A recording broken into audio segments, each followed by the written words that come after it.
You ask Tiger to solve. This deals with linear equations with one unknown. The final result is q equals -2/35. Let's solve it step by step. Swap sides.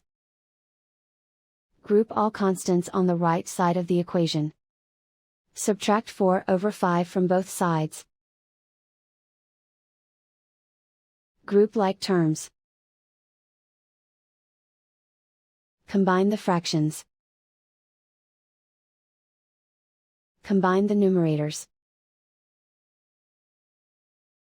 Reduce the zero numerator. Simplify the arithmetic. Find the lowest common denominator. Multiply the denominators. Multiply the numerators.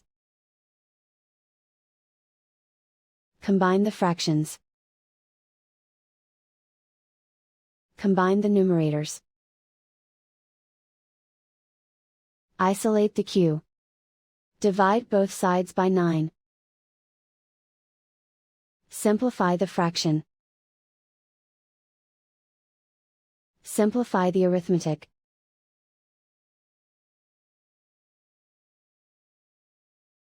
And so the final result is q equals -2/35.